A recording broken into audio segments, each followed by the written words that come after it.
মানুষ মানুষের জন্য,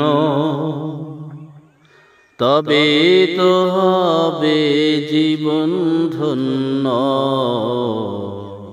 মানুষ মানুষের জন্য, তবে তো হবে জীবন ধন্য।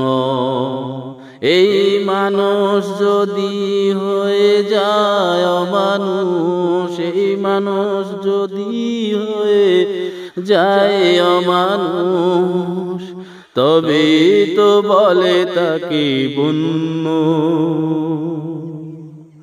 মানুষ মানুষের জন্য, তবে তো জীবন হবে ধন্য।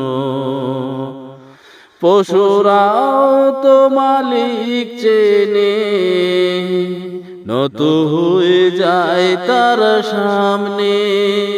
পশুরাও তো মালিক চেনে, নত হয়ে যায় তার সামনে। তবু মানুষ হয়ে যদি না চিনো মালিক, পশুর চেয়ে জঘন্য। মানুষ মানুষেরই জন্য, তবে তো জীবন ধন্য।